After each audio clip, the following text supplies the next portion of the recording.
Energy media readers, you have seen a couple of interviews now with Kingsmill Bond, the financial analyst, market analyst for Carbon Tracker. And he's with us on today's Zoffee to talk about a paper that he co-authored not that long ago that looked at the arguments for a rapid transition, an energy transition, and the arguments against a rapid energy transition. So Kingsmill, welcome back. Thanks, Markham. Nice to be here. Why don't we start off with, if you could give us an overview of that paper. Sure. So it was a paper written with World Economic Forum, and there's 20 people involved in the Energy Council of the World Economic Forum. So a lot of very excellent comments came from my colleagues. I guess I was the person who wrote it down. And the question that the reason we decided to write this paper is because we were all brought together and from different backgrounds, and some from a financial market perspective, some from an energy perspective, an oil perspective, renewable companies, and everyone had a very different perspective on what was the state of the energy transition. You know, and it turned out that really there were two perspectives out there. One was an argument which said, look, as Václav Smil of Canada has been saying for a long time, look, energy transitions take a very long time, and it's going to take 2 or 3 generations of 60 or 70 years, and therefore it's not really a current issue or a live issue or a significant issue for people today. And then the other perspective was, well, actually, no, it's you don't need to think about transitioning the entire system. You've got to think about the peak and the decline, and peaks can happen very quickly. And that was the initial debate that we all had, and we decided to put it all together into a paper. So what the paper does, it just sets out the two perspectives, which I can run into, elaborate a bit more if you like, and then it explains the difference between the 4 primary differences between the way that people are looking at this particular question. And we don't actually really conclude in the paper, but I, of course, have my own conclusions, which I'm happily to share with you. Well, exactly. Now let's, I'm familiar with Smil's work. In fact, we've run an editorial or 2 by him over the years.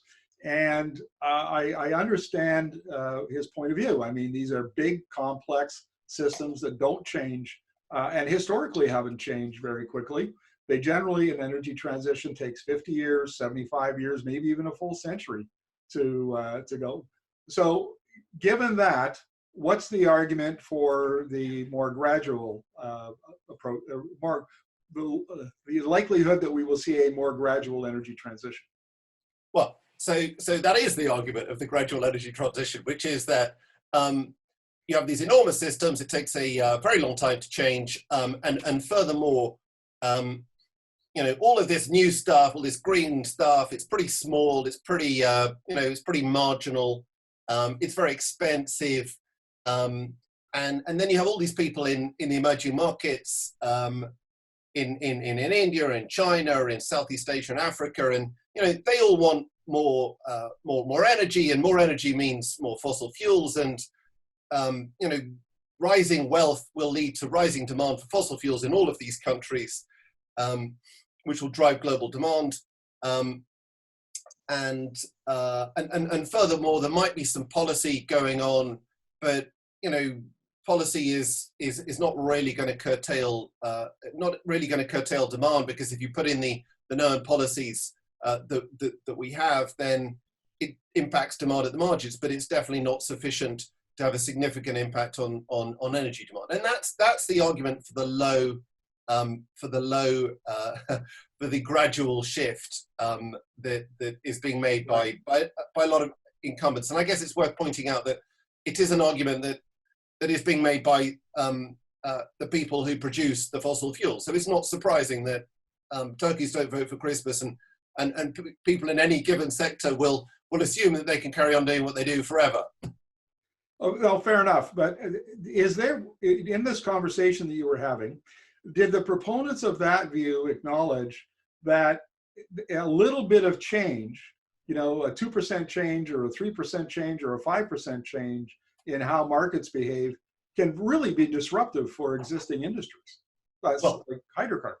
Well, therein lies the start of the counter argument. So the counter argument, if I just briefly lay it out, is to say, well, no one is disputing that it's going to take 50 or 100 years to go from 80% fossil fuels to zero. That's not the point of debate. The point of debate is how long will it take to get to the peak, the moment of peak demand?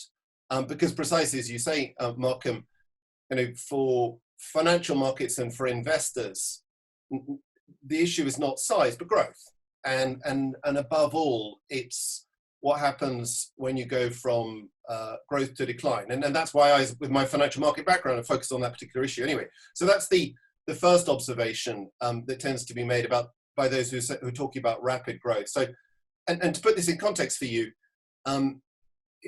just mathematically, if any system has demand of 100 and growth of 1%, then obviously the difference between the two perspectives is 2 orders of magnitude.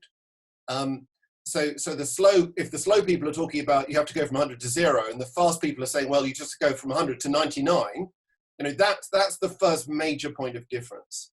And it really depends on your perspective. I mean, if you are thinking about how we get to net zero, then I guess it matters. If you're thinking about financial markets, as I do, then it's obviously it's the question of the peak. Anyway, so to elaborate the sort of rapid transition argument, it's basically saying, look, the peak's quite soon, and I go into that in a bit more detail.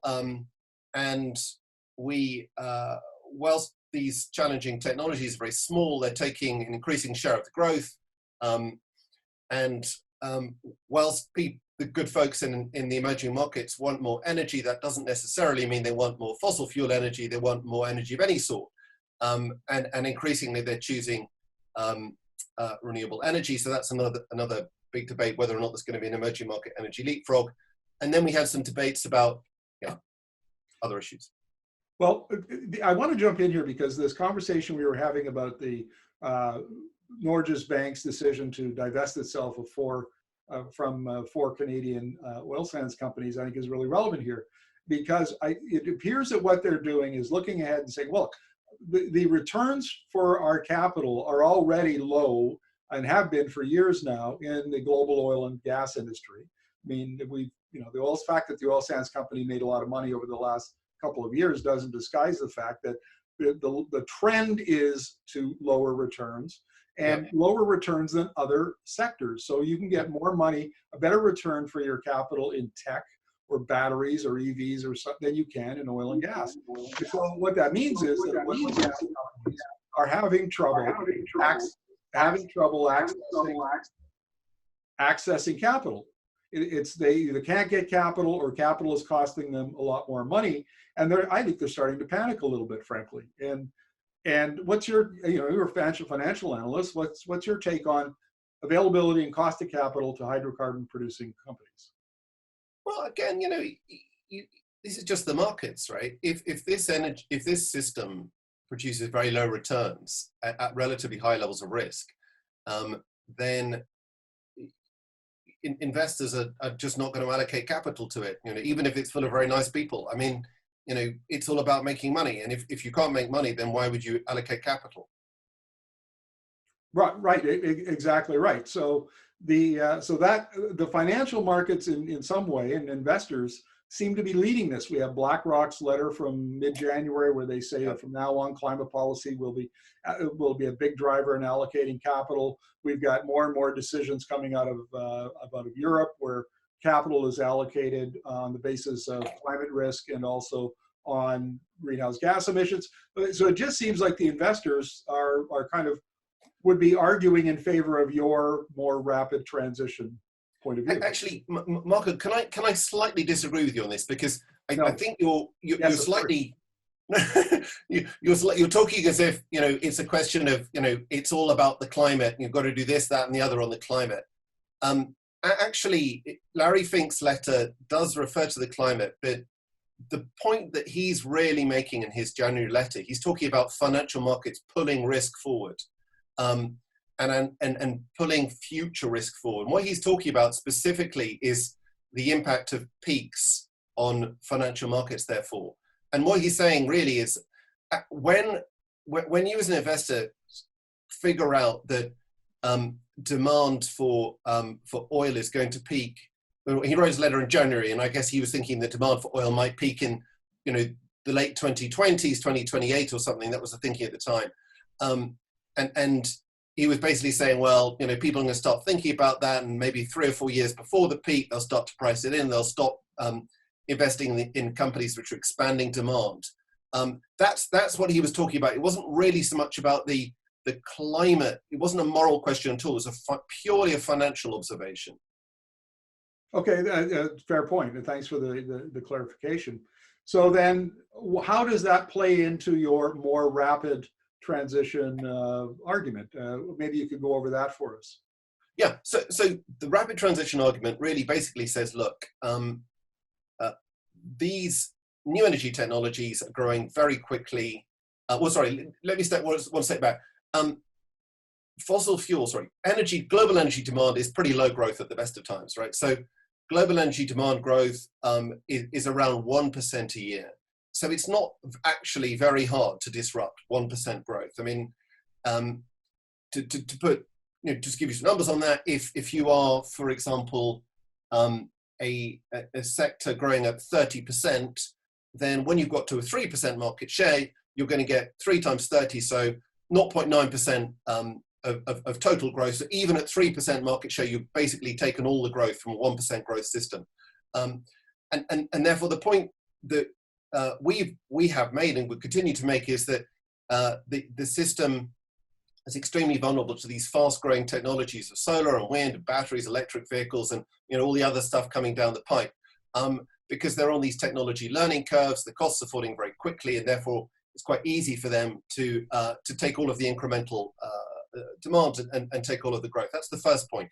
The second point then is about the emerging markets and the observation that if you're India or China and you're importing 70, 80, 90% of your oil, or I think it's 83% in India, and it's heading for 90, you've got this really big dependency problem. And in addition to that, you've got a big problem with pollution. People in the cities of Asia are struggling to breathe. And then on top of that, yes, you've got this issue of climate change, but most people in Asia don't particularly care, not too worried about that issue, shall we say. But nevertheless, there are very strong reasons for you as a policymaker to search for alternative solutions. And then lo and behold, you now have a situation where, according to Bloomberg New Energy Finance, in 85% of the world, new bulk electricity is cheaper from solar or wind than from any other source, from any fossil source.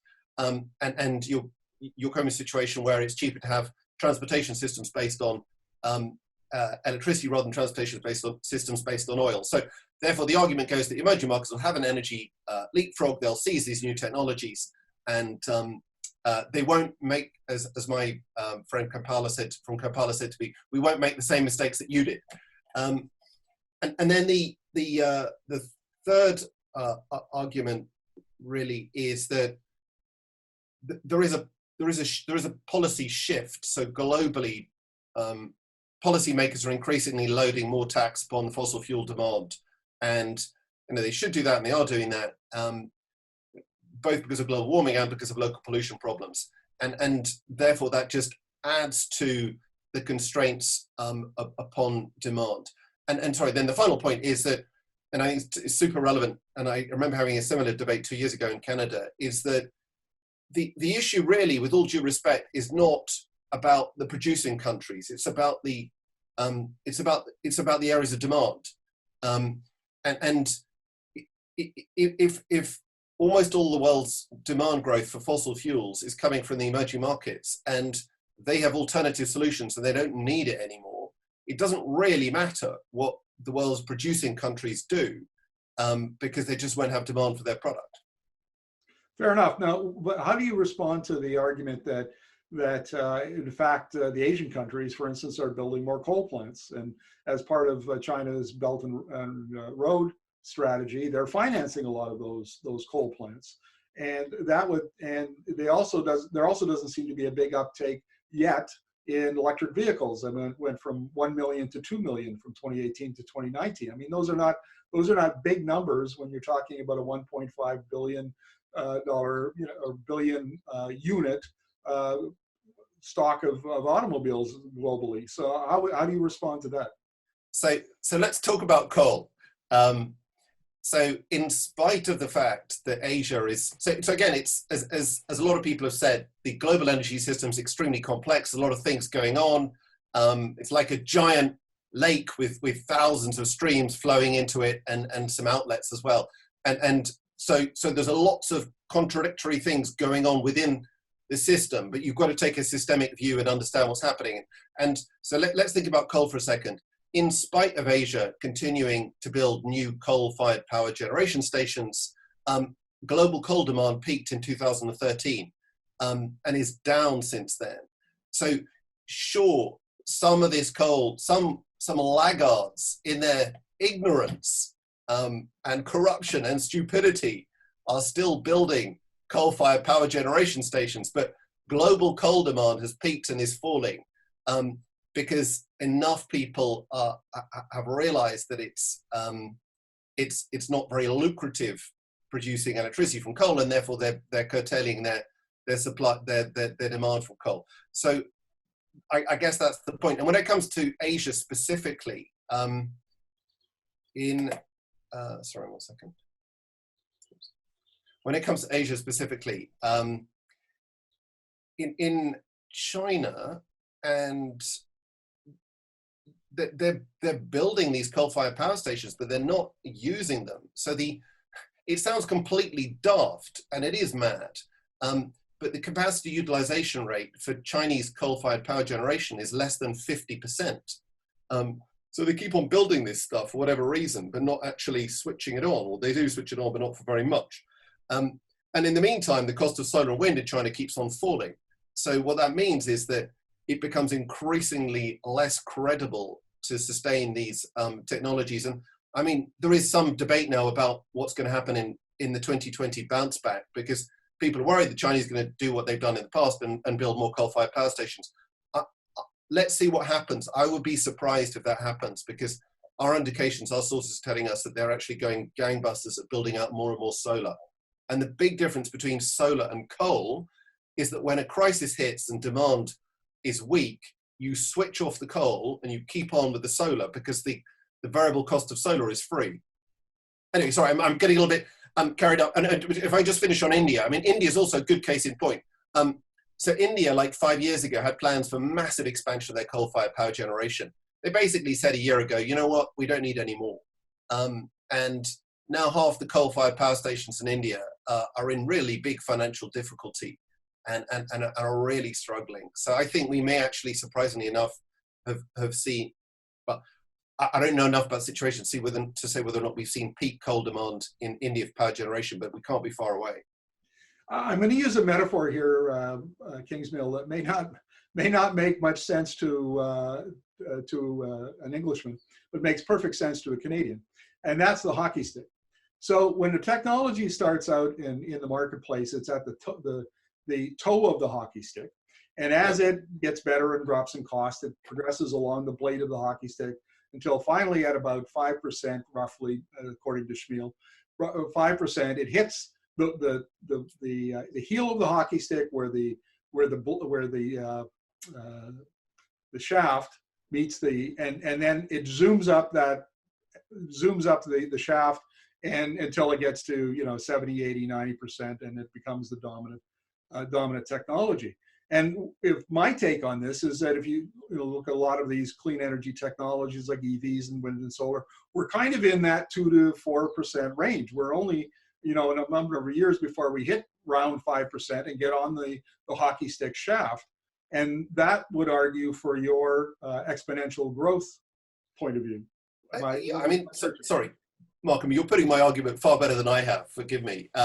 But yeah, that's it. I mean, with these technologies, you're basically now at about 3% of global electricity supplies coming from wind and from solar, and about 3% of the car market is coming from electric vehicles. And as I go back to my observation earlier, if these technologies are growing at 20%, then that means that, and the system as a whole is growing at 1%, that means they're already taking 60% of the demand, of the demand growth. And that's precisely the point. They're going up this hockey stick, so they can go from 2 to 4 to 8 to 12, whatever it is, and quite quickly. And this observation is not a, I'm not being an optimist or a green advocate particularly here, because it's just exactly what we've seen happen in the leading countries. I mean,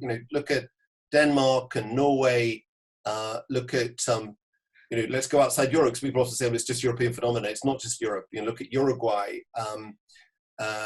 Look at what's happening now in Korea, and look at what's starting to happen in Vietnam. I mean, a lot of countries because we all globally have the same sun, the same wind after all, and the same technology and the same capacity to use this technology. As the costs fall below the cost of fossil fuels, people can implement it very, very quickly. So one of the things that troubles me when I look at the Canadian oil and gas industry is that, okay, let's assume that things are going to be uncertain. This is a time of great uncertainty and high volatility. And when you have structural change in your markets, which seems to argue for a change in strategy, like you would, if you think that there's going to be volatility, then you want to mitigate risk from that volatility. And instead, what I see is companies pushing back and saying, making arguments about how we've always, been a big part of the Canadian economy and will continue to meet demand growth and as all that kind of stuff. And that's how are other oil and gas companies, how are they handling this idea of, market volatility and structural change? Well, I think Canada is a good company. Most of the incumbents are just assuming, for what it's worth, that this is a temporary blip and it's all going to be fine. And if they stick their heads in the sand for long enough, by the time they take them out again, everything's going to be fine again, and it's back to the races. And that's basically what the EIA is saying. That's what Exxon is saying. In Europe, the oil sector has to pay lip service to the idea that it's really important, and so there's quite a lot of greenwashing going on. Yeah, this is really important, but actually, if you look at their real strategy, what they're actually doing, they're not really changing very much at all either. It strikes me that this is a little bit like the argument you brought to bear earlier about shouting at the Norwegians for doing what they're doing. I mean, shouting at your customer for not buying your stuff is just not a good strategy. And that's, I think, what the fossil fuels sector hasn't yet figured out, that, because people have wanted more and more of their stuff for 100 years, they assume the next 100 years they're going to want even more. But guess what? People don't. And it's just a different environment. So I think, to answer your question, Canada is in very good company if people are trying to ignore and skate over the problem, but it's not going to solve the problem. Well, let's talk about timing a little bit, because are we going to see many of these new energy technologies hitting the heel of the hockey stick and getting on the shaft mid-2020s, 2030, mid-2030s? What's your sense of this, or are we there already? Well, this is the amazing thing, Markham, is that people's capacity for lying to themselves is absolutely extraordinary, because we are surrounded by fossil fuel peaks. So I've got my little list I prepared for this conversation. So gas demand in Europe peaked in 15 years ago in 2005. Fossil fuel demand in the OECD peaked 13 years ago in 2007. Demand for machinery for fossil fuel turbines peaked in 2011, 9 years ago. Coal peaked in 2013. We think that ICE car demand peaked in 2017. 2018. 2017. But the point simply is that we are surrounded by evidence of peaking demand right across the fossil fuel sector, and yet you still have these bizarre debates about, it's not going to happen. But there's one other factor I want to introduce into the conversation. So we wrote a piece 2 years ago saying, look, peak fossil fuel demand is going to happen in the mid-2020s if renewables carry on growing the way they're going, and if global demand growth carries on at about 1%. And then into this conversation, into this framework comes the catalyst of the virus. And I don't know if you want me to talk about this argument now, but I think it's extremely relevant to the debate. Yes, please do. So, the IEA put out a piece 2 weeks ago where the IEA, as people know, is a kind of spokes organization for the fossil fuel industry. So, they're not going to say anything which damages the interests of their backers in the fossil fuel sector. And they put out a piece a couple of weeks ago basically saying, look, with this virus, oil demand, they said, they have this scenario, whether it's the scenario the forecast one never quite knows, but anyway, they said oil demand's going to be down 9% this year, and coal down 8%, and gas down 5%, and fossil fuels therefore down by 8%. But renewables are going to carry on growing by, I think, 12% for solar and 16% for wind. So that's the sort of the official forecast of the fossil fuel sector, what's going to happen in 2020. And then furthermore, there's now a debate, obviously, about what happens after the virus. Are we going to go back to living exactly the same way as we did before the virus? And I mean, there's two aspects to that. One is in the, over the next 12 months, where obviously we're not going to go back to living the same way as we did before, because GDP is down by 5%, so people are poorer, so they have less money. And certainly for us and for you as well, there's a lot of constraints on how much you can travel, and that will last until we find a vaccine, whenever that is, in 6 to 12 months, 18 months, whenever it is. So there's no question that for the next 18 months, we're not going to go back to the way we did. And then there's another question about, well, are we going to learn from this imposed rapid digitization of our lives to live life a little bit differently? And you can debate. I don't really know. I would have thought we probably would live a little bit differently to the way we did in the past. But don't forget, you only have to live a little bit differently. So if you, Markham, go to 1% less conferences than you did in the past, that's a 1% difference. I mean, it's not big, but it's important for a very low growth sector. So then if I now look forward, there are two observations you can make about the impact of the virus on the energy system. The first is that, without question, it's brought the peak forward, this moment of peak demand. I mean, whether it's brought it forward by 2 years or 3 years or 2019, you don't know, but it's definitely brought the peak forward, because just again, mathematically, if the solar and wind carry on growing and fossil fuels is down by 8%, then, obviously the peak's brought forward.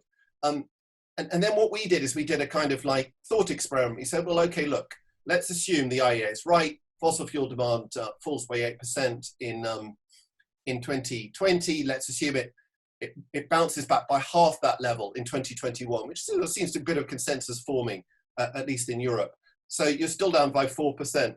And let's assume then that it grows the way it used to grow. Let's be optimistic, grows the way it used to grow at 1% a year. That means you're still 5 years away from getting back to 2019, right? That's the kind of math situation. And then the point simply is, well, crikey, that brings us to the mid-2020s. That's when we thought we were going to have peak fossil fuel demand anyway. Because by the mid-2020s, these new energy technologies, instead of being sort of 2-3%, they're going to be basically twice as much, or 2.5 times as much, actually. It'll be 5 or 6%. They'll be on your hockey stick, Markham. And actually, that's why the virus, I would suggest, is so significant for the debate about the peak of fossil fuel demand. Well, look, let's open it up to questions. If you have a question for Kingsmill, please raise your blue hand, and then I'll call on you to ask your question. You can unmute your mic. So James Van Leeuwen, you're up first. If you could unmute your mic, please, and ask your question. Good morning. Thanks. Kingsmill, are there any multinationals that you would single out as being perhaps approaching realistic? I look at Shell, for instance, and they've got a policy around energy transition. Who's taking it seriously on the supply side globally in the fossil fuel industry? Well, I mean, as you know, you have people like Danish oil and natural gas, which have made a full transition to the other side and reinvented itself as Ørsted. And then there are obviously a series of companies which in the North Sea have made a complete transition from building, for example, offshore oil platforms to building offshore wind platforms. So there are definitely some companies on the supply side which have seen new opportunities, realized that the returns on the old system are not particularly good, and have shifted. Look, when it comes to the big companies or the Repsols and so on and so forth, as you know, in Europe, people are much more aware of the issue and are much more prepared to switch. So, you know, Repsol, Equinor, Shell, BP are much more, they certainly talk a much better game, and they are actually doing quite a lot more than Exxon and Chevron and so on in the United States. I mean, but if I may answer the question, it's very interesting you talk about the supply side. Actually, where we're saying the real change is obviously on the demand side. And you know, to be clear, it's demand that matters far more than supply, right? If you produce something, people don't want it, who cares? And therefore, the really interesting story that's going on is in all these demand side companies. So you know, if you look at people like Enel and Engie and the Portuguese utility, name escapes for a second. Basically, these guys got whacked in 2008 and have had to completely reinvent themselves and have shifted away from burning fossil fuels to burning to renewable systems. And then it's the same thing in the car sector. And the car sectors are shifting very quickly to electric vehicles rather than fossil fuels. Anyway, Markham's stopping me there. I am indeed. Before we get to Dave Patterson's question, Kingsmill, it occurred to me, if I could sum up your argument for a faster transition, it would be that the new energy technologies are taking either all or the most significant part of demand growth. And that's the real story here, that it's not market share so much yet, it's the share of demand growth. And that's what argues for a faster energy transition. Have I got that correct? That's it, yeah. Okay. Dave Patterson, if you could unmute your mic and ask your question, please. So I understand that 50% of oil demand is used to power ground transport. So how vulnerable does that, you know, the shift to electrification make the oil market? So this is a super important point. So to set the terms of reference, when we're talking about vulnerability, according to the framework that we're using, if demand is, for the sake of argument, 100 million barrels of oil a day, you only have to disrupt 1 million barrels of oil a day in order to create disruption. So if ground transport is therefore 50 million barrels a day in this framework, you only have to disrupt 2% of it. It's very significant, therefore, what's going in the electric vehicle space. So to give you the numbers on electric vehicles, in broad terms, 40 million cars uses 1 million barrels of oil a day, roughly. So therefore, in order to have that level of disruption, you would need 40 million electric vehicles. And we are today, whether we are 8 million or something, and it's growing at 30%. So 30% is a doubling once every couple of years. So do the maths. I mean, it's the mid to late 2020s when you get to 40 million electric vehicles. But I think it's also worthwhile saying, well, first of all, that the disruption that's happening in two-wheelers and then buses and then cars in Europe is spreading to all of the other areas of the ground transport sector. And then people often say, well, it's never going to happen in trucks. Well, it is happening in trucks. And then the final point I would make is that you have outside the ground transportation sector, you have threats to demand for oil in lots of other areas too. But I'll stop there. Okay, thank you. Dave is up next. If you could unmute your mic. And Kingsmill. Dave is a former student a number of years ago of Vaclav Smil at the University of Manitoba. So I have no doubt that Smil name is going to be mentioned in this question. So go ahead, Dave. sorry, Kingsmill, this may not be fair to you, but I don't know if you saw the interview done in The Guardian September of last year they did on Smill, and he makes the comment, and I'm so glad you're an economist to ask you, can we decouple growth from material consumption? That was the big question being kicked around. And if it's not fair to you, I know, for it to come out of nowhere at you. But Smill says, of course not. But I'm hoping there is a way, because we do need somehow to be able to do that, to change one energy source for others, and there will be pitfalls in them. So hate to put you on the spot, but give me your best shot, please. Thanks. No, it's fine. You're not putting me on the spot. This is something I've thought about a lot, obviously. Well, first of all, I'd love to meet the great Professor Schmill one of these days. So I've read or at least a lot of his books. Look, I mean, the answer is exactly the same as I've just been saying. To decouple growth from material consumption. So let's be clear about the numbers here. Global GDP growth is 3%, roughly. And global energy demand growth has been growing at about 1.5%, because you're getting efficiency gains of about 1.5 to 2%. So all that we have to do to turn that, well, again, this is the point I've been making, all we have to do to turn that 1% to 0% is find an alternative solution for 1% of the system. And we are basically now already finding an alternative solution for about 25 basis points, 30 basis points of the growth.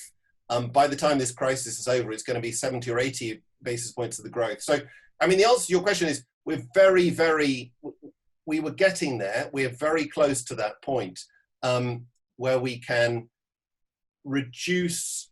So I think I can even ask you, can we decouple? You see, you don't even have to decouple growth from material consumption. You continue to have material consumption, but you're getting your energy source or your incremental energy source from renewable sources.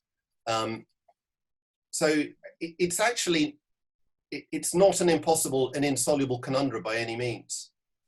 Okay, we're going to go to Tony Blake now. Tony, if you could unmute your mic and ask your question, please. Sorry, may I make one final point on this? Sorry, on Dave's point. Go ahead. Which is that one of the reasons I got into this whole world, and one of the reasons I'm actually quite excited and enthusiastic about it, is not just to take pot shots at the fossil fuel sector, actually, but because you've got to think about this concept of energy return on investment, which again is something popularized and analyzed by the great Professor Schmill. And the point to me is that the energy return on investment of solar or wind today is like about 40. And the energy return on investment on these dying technologies of with all due respect, oil sands it's ridiculous, like 2 or 3. It's really poor. So, you know, actually from the global perspective, you think about the efficiency of the system, going into these high energy return on investment technologies, actually great for all of us. And it's going to create much more energy for all of us. Anyway, I digress. Okay. Tony, if you could ask your question, please. Certainly. I'm more interested in emerging economies like, say, India. You said you have spent some time in Asia, looked at that. What's the next 10, 20 years going to hold? Are they going to be doing a lot of this leapfrogging and technology? What's it going to look like? Where is that investment capital going to come from? And how fast do you think it'll happen? So in India, I mean, obviously we focused on 2 particular countries in Asia, specifically India and China. So if I start with China, China, as you know, there's no shortage of capital to build stuff. And the Chinese government is currently thinking through its next 5-year plan. Now that solar and wind are cheaper than coal in China, which only happened incidentally about 12 months ago, I would be very, and given that the government's got massive pollution problems still, I'd be very surprised if we don't see another massive push to rolling out more and more solar and wind in China. And furthermore, the electric vehicle sector is, as you probably know, a strategic area of focus for China. They see it as a way of leapfrogging the West. to lead in automotive technology. So I think so far as China's concerned, and then finally China's got a big problem with importing 70% of its oil because the United States controls the seaways, and they don't want that to happen. So they're desperate to find alternative solutions. I think so far as China's concerned, it's completely obvious that they will go down a route of non-fossil technologies as quickly as they can. And I mean, I haven't done no one's done the math yet, but I suspect we've probably seen peak fossil fuel demand for China in 2019, as in so many other areas. Anyway, when it comes to India, look, India's actually, India's got two very clearly stated policies. The first is to massively expand solar and wind, and to get all of their incremental electricity supply from solar and wind. And that's stated government policy to get to, I think it's 470 gigawatts of solar and wind by 2030. And then furthermore, it's also stated Indian government policy, although nobody really believes it. Well, I mean, I do, but anyway, a lot of people don't, to have only electric vehicles being sold up to 2030. So, I mean, the answer is the two biggest countries in Asia, which account for about 55% of expected growth in global energy demand, both have a really clear mandate, desire, and active policies to shift towards renewable energy. Sounds good. Russell Ozone, you're up next. If you could unmute your mic and ask your question, please. Hello. So my question was revolving around government investments. So as you may or may not be aware, the Alberta government has recently proposed grabbing public pensions and adding them into Alberta's AIMCO pension fund, which typically makes most of its investments in the oil and gas field. So my question was involving peak oil. Is there anything that regional governments specifically dependent on the oil industry could do in terms of direct investment that would push the peak back? Well, I guess they could burn all the stuff without selling it to anyone, and that would or maybe dig a huge hole in the ground and pour it back in. That would be a smart move. Look, I mean, as I said, it's a little bit like, imagine you're a baker, and you bake 100 loaves, and your customers only want 90. You can maybe give away the 10 loaves, or burn them, or hide them. I don't know, but it's a completely dumb debate, with all due respect. And furthermore, the point I would say, to state the obvious, is that if the government is really doubling down the pensions of the people on backing up a system which has no future, that's an absolutely appalling waste of public funds. And that it would be extraordinary if they could be allowed to do that. Well, it appears that they are doing it. So, Richard Gordon, if you're up next, if you could unmute your mic and ask your question, please. Yeah, thanks for being here today. Really appreciate it, and thanks for having me. Also, earlier in the discussion, we were talking about the implementation of transitions to different forms of energy. My question is this: the data that all of those suppositions are based on, in terms of forecasting the transition to renewable energies, does that, is that based on, kind of what's expected to happen in terms of the industrialization of Africa or some of the other less developed nations of the world?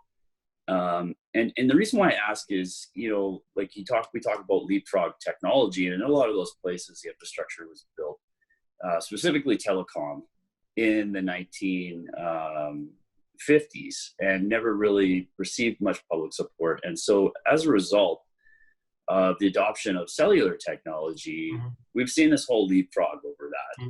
And my question is more so like, in terms of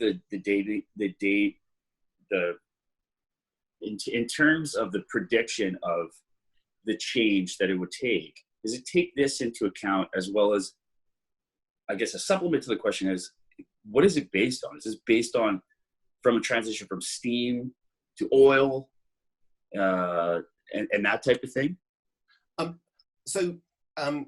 There are four parts to the energy transition. First of all, you increase efficiency. Secondly, you decarbonize your electricity sector. Thirdly, you electrify what you can.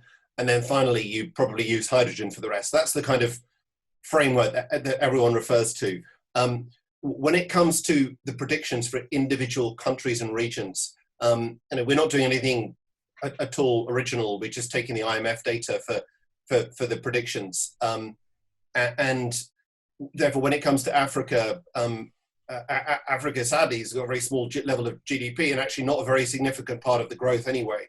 But if I may just quickly finish on Africa, the glory of coming a little bit late to the party is you can buy other people's technology that when they've got it nice and cheap. So, in the same way as you said, Africa went straight from no telecoms to mobile and no banking to mobile banking.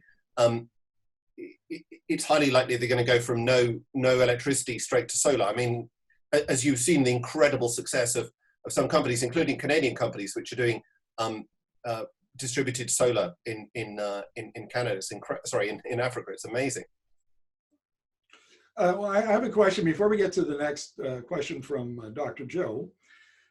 It seems to me, and I don't think this is appreciated enough, how the emerging economies, but in particular China, see the move to these new energy technologies as an opportunity to overtake the leading European and North American economies. China says, well, why would I want to, develop this big internal combustion engine automotive industry, where we can put our money into the electric vehicle industry, and we already have supply chains for electronic manufacturing, which are related and give us a heads up. So I guess my point here, Kingsmill, I'll ask you quickly to address this, is the importance of national strategic decisions on accelerating the move to these new technologies. Yeah, I think it's really significant because, I mean, as is widely appreciated, a very large share of energy infrastructure is built by governments. I think the IEA has some incredible number, like 90%. And furthermore, it's governments which set the tone for the way they want their systems to evolve over time. So, and they set, therefore, they set also the tax regimes. So, yeah, I mean, precisely that. I think we have to realize is that the suite of opportunities available to governments today is totally different to what it was in the past, and specifically different to what it was in 2008. So the people are trying to build back their economies after this crisis. They have an opportunity to build back the brown system, or they can build out a green system. And it's going to play different ways in different countries. So Trump's America is going to bail out the brown system and give money to his friends. Well, good luck with that. But in the world's big energy importers, they don't have to do that, and they won't. Fair enough. Dr. Joe, you've got the last question. If you could unmute your mic and ask it, please. This is probably related to everything that's just been said in the last 10 minutes, and I apologize I had to miss the first part of this talk, so maybe you've already rolled over this, but it seems like the major Achilles heel for the fossil fuel companies is capital and insurance. And I think we've talked about that the government wants to provide the capital that investors no longer want to provide here in this province. And we haven't talked a lot about insurance, but certainly seems to be another Achilles heel. And going back to China and Africa, it seems that although China is very keen on decarbonizing its grid and its energy system, it doesn't seem to have the same drive to stop providing capital for developing countries. And I think the same goes for Japan as well. So can you speak to China and Japan's role in providing this lifeline to a dying industry, and maybe even follow that up with how do we stop it? Yeah, no, it's a very good point. And we, as you can imagine, we're Carbon Track are very involved in some of these debates. And it is definitely true that as part of the Belt and Road Initiative, China has been financing coal developments all over the world, incredibly enough. And Korea and Japan are still also financing coal developments, also extraordinarily. But I think the part of the answer to that has been the kind of moral pressure that people have been bringing to bear upon Japanese and Korean companies, which is finally now starting to have solutions in that increasingly in Japan, they're not financing coal abroad. But when it comes to China, and let's say a more ruthless capitalist approach, actually what's the great weakness of building out these systems is what I guess I started with, which is just the economics of it. So if you look at the latest data from Bloomberg New Energy Finance, they do the levelized cost of electricity in every country in the world, and they basically calculate that in 85% of the world, it's cheaper to put up a solar or wind turbine than it is to build a coal plant. And increasingly, we and others are bringing this argument to the governments of Pakistan and Vietnam and Malaysia and Myanmar, and we're just going, guys, you know, what's the point of putting up these polluting coal plants when you can just put up your own solar panels? And we're not always winning the debate. Sometimes we win the debate, sometimes we lose it, but increasingly governments of those countries, and check out, for example, Google what's going on in Vietnam right now. Governments of those countries are actually pushing back against these Chinese coal-fired power stations and going for their own local solutions. I mean, I tend to see this as a kind of like last gasp of the dying era rather than a real structural problem. And the reason I'm relatively optimistic is because, you know, the maths are fairly obvious today, but, you know, give it 2 or 3 more years and it's just solar's going to get so cheap that it will be madness for people to carry on putting these plants up. Kingsmill, thank you very much. We've come to the end of our Zoffee, so we really appreciate you taking the time out of your busy day to do this. Pleasure chatting with you as always. We'll look forward to chatting with you more about this topic. It's not going away. Thanks. Thank you, Canada. Bye. Our pleasure.